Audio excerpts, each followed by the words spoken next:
Today we're going to focus on graphing linear inequalities on the coordinate plane, and we're going to take a look at graphing two forms of linear inequalities. The first one we're going to look at is in the general form y equals mx plus b, and then the second one is going to be in that standard form. Now 99% of graphing a linear inequality is just like graphing a linear equation. For example, for graphing in y equals mx plus b, the first thing we need to do is make sure that it's in that y equals mx plus b. Make sure it's in y equals mx plus b form, if that's the way you like to graph. And then just to remind you how to graph in that form, first you plot b on the y-axis, and then you use the slope as a rise and run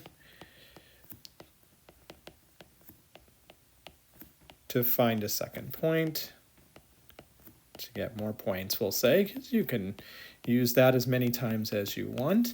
The only difference between graphing a linear equation and graphing a linear inequality is that sometimes you have to make a distinction between greater than and greater than or equal to, or less than or equal to. And the way that we do that on the coordinate plane is we either use a solid or a dashed line. And just like we did on the single number line when we were graphing inequalities, where we either shaded to the right or to the left, we have to do something similar on the coordinate plane. We're going to have to either shade above or below the line. And I'm going to show you how to figure that out in just a second. So,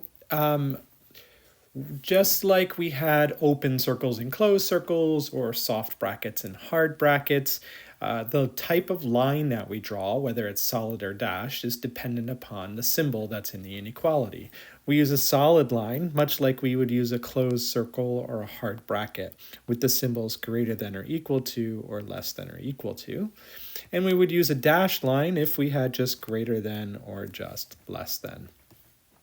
And then we need to know that we would shade above the line if the inequality read y is greater than or y is greater than or equal to, and we would shade below the line if the inequality read y is less than or y is less than or equal to.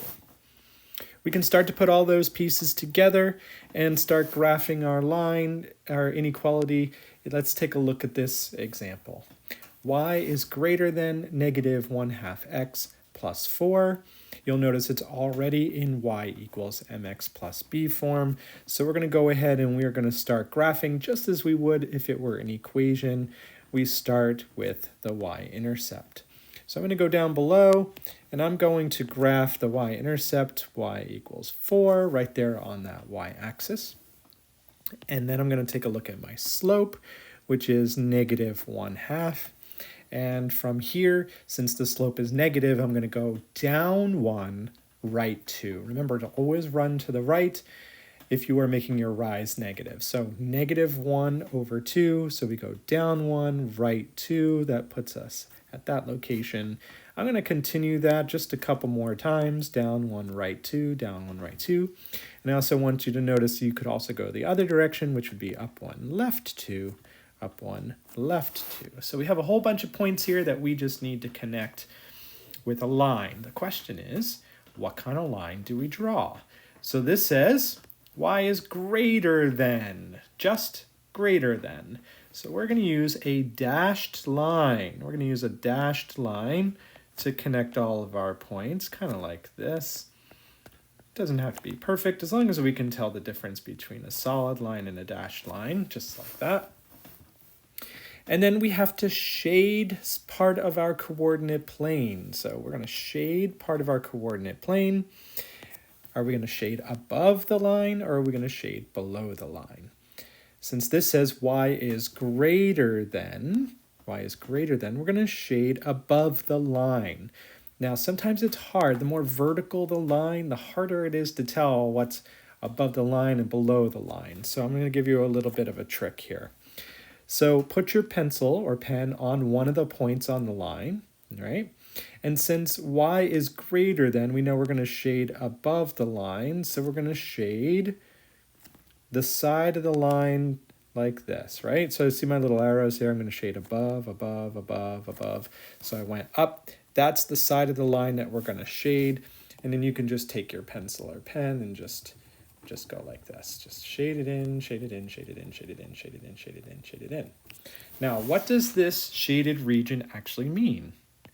Well, the side that's shaded contains the points that have the x and y coordinates that satisfy that inequality. So we could pick any point inside that little red shaded area, used its x and y points and plug them back into the inequality, and we would have seen that it was true. Now, if we pick any points that are not in the shaded region and we use their x and y's, then the inequality would be false. This shaded region has a name. The shaded region of an inequality like this is called the feasible region. The feasible region. Because in this region, this shaded region, are all the feasible solutions to our inequality. Not terrible when you're graphing in y equals mx plus b. It's quite easy as long as you remember that you have to use a solid or a dashed line, and then you have to shade one side of the line depending on whether it's greater than or less than. I am going to show you also how to graph in standard form. And I want to show you a little shortcut for standard form that I think is going to come in handy, okay? So let's say that we have this inequality right here, 2x minus 3y is greater than or equal to 6. Now we learned earlier that we could either use the x and y intercept method, the cover-up method, or we could convert this to y equals mx plus b.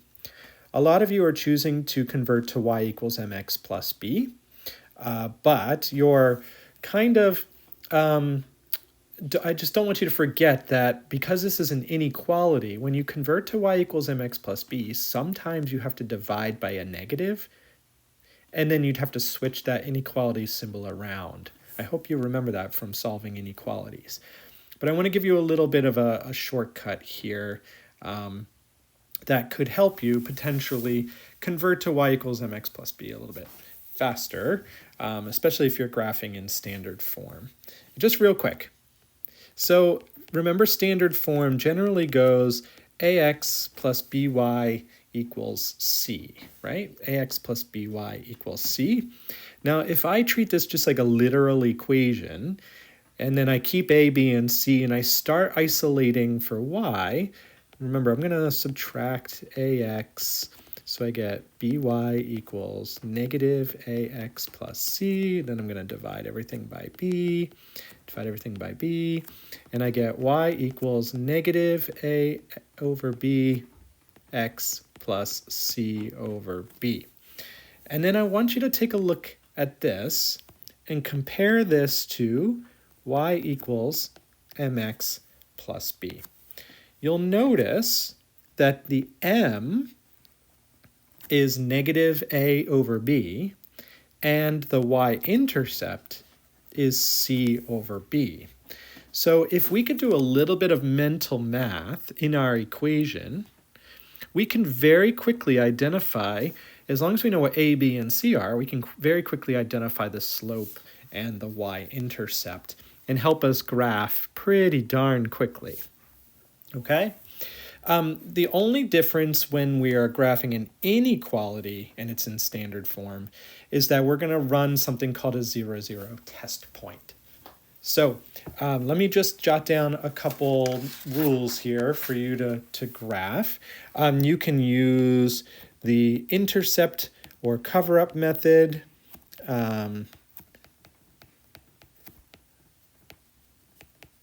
Or convert, right? Convert to y equals mx plus b. And some of you might choose to do that. But then don't forget, you have a solid or a dashed line. We got to figure that out. And then we have to do something called run the 0, 0 test point. Remember how earlier I said that the points in the shaded region are going to be true for the equation? Well, we're gonna run the 0, 0, or the origin test point to see if that's true, and then that's how we'll know what side of the line to shade. Okay? All right.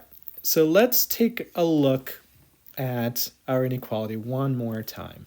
2x minus 3y is greater than or equal to 6. And let's use what we learned over here on the side. Remember, here's A, here's B, here's C. Let me just shade those so you know. Here's A, here's B, and here's C.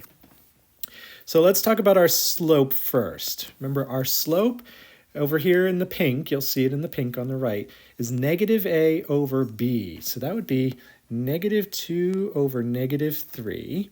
And then we know a negative over a negative is a positive, so that's positive 2/3. And then our y-intercept is going to be C over B, so 6 over negative 3 or negative 2.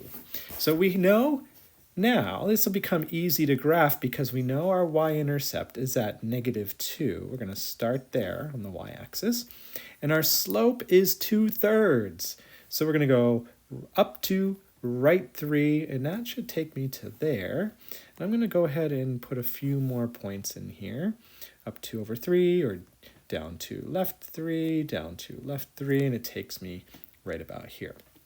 Now, I have to decide, am I going to use a solid line or am I going to use a dashed line? This is the same rule as before.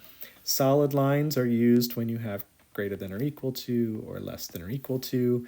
Dashed lines are whether you just have greater than or less than. This one is greater than or equal to. So we're going to put a solid line connecting all of these points together, kind of like that. All right. Now the test point, the 0, 0 test point. So I'm gonna choose this red point right here at 0, 0, and I'm gonna substitute 0 in for x and 0 in for y, and I'm gonna see if my statement is true, okay? So I have 2 times 0 minus 3 times 0 is greater than or equal to 6. And the reason we choose 0, 0 is because it doesn't matter what you do, that entire left-hand side will always be 0, and we get 0 is greater than or equal to 6. Is that true? No, that's not true. So 0, 0 cannot be in the shaded region because that gave us something that was false. And so we are going to shade the side of the line that doesn't contain 0, 0. And in that case, this case right here, that would be this side of the line. So we're just going to do this kind of thing. And again, what I'm doing is I'm shading in something called the feasible region, the feasible region. This is how you graph linear inequalities on the coordinate plane. Okay, remember there's two parts. There's always the solid or dashed line, and then there's the shading component of it also. When in standard form, you might want to think about using this little shortcut I showed you with the slope being negative a over b and the y-intercept as being c over b. That actually makes graphing standard form a lot easier, and then you don't have to compare, or you don't have to transform it from one form to the other. Now, we've done single linear inequalities, but what I want to do is I want us to put them together as a system. And so now we're going to have two inequalities that we're going to graph on the same coordinate plane. We're going to have two sets of shading, and what you're going to see is that the overlapped shaded regions are the solutions to the system. So let's take a look at this one. Number one, this is on your practice. Both of these are in y equals mx plus b, which makes it easy. We're going to do one of these, and then we're going to do another one. You'll see how fast these go.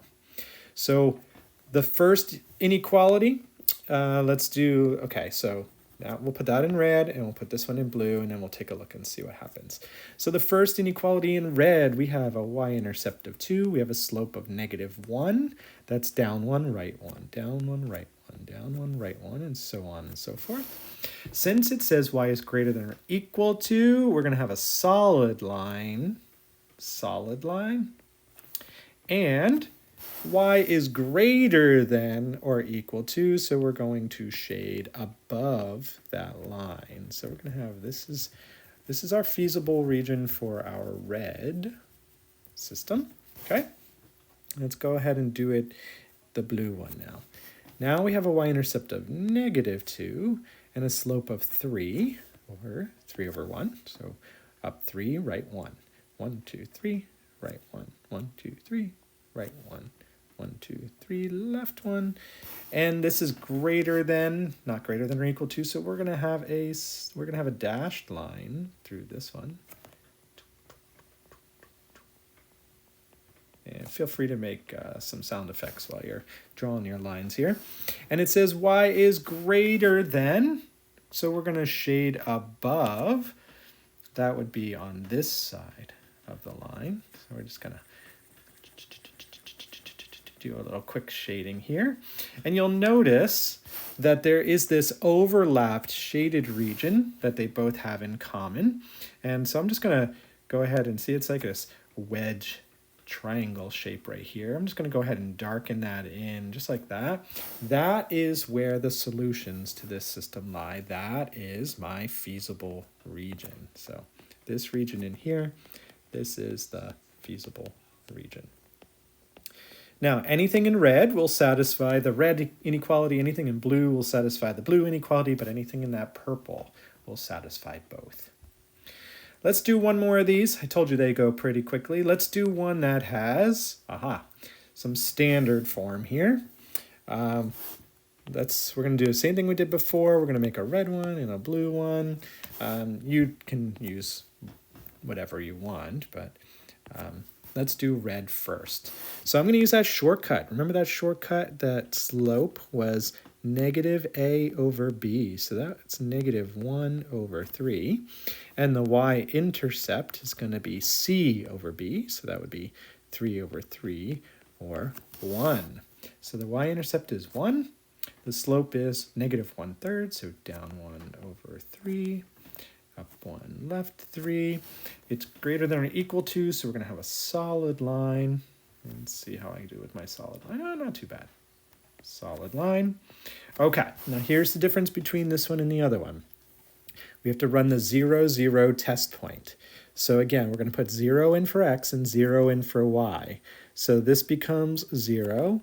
This becomes 0. So we get 0 is greater than or equal to 3. That is not true at all. So we're going to shade in the side of the line that does not contain 0, 0. So that would be this side of the line right here. Okay, and we're going to do one more. The blue one.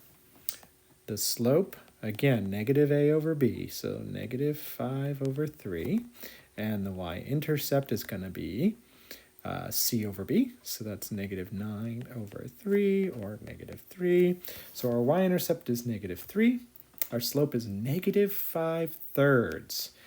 Okay, so we can't go down 5 and over 3. Well, we could if we wanted to extend it. So instead of going down 5, right 3, we're going to go up 5, left 3. So 1, 2, 3, 4, 5, 1, 2, 3, and it takes me to that point that I already have there. This is going to be a dashed line, right? Dashed line. So we're just going to do our best to make a little dashed line through these points here. If I had a ruler, I would use a ruler on paper. Let's do the best I can. And then for 0, 0 test point, so this becomes 0, this becomes 0, and we get 0 is less than -9. Is that true? That is not true. So we're going to shade the side of the line that does not have 0, 0 on it, which is this side of the line, this side of the line. And you'll see there's this little tiny little wedge overlap right in there. That's where the solution in the feasible region is, right there. Okay, so today you got a chance to see and remind yourself how to graph a linear inequality in two different forms, how to establish a feasible region, and then we put some pieces together and we graphed two of them on the same coordinate plane, and that is what we call a system of inequalities. Hopefully you remember what to do when you are practicing on your own and when you are being assessed. So I hope you saw this lesson as helpful, and I'll catch you next time.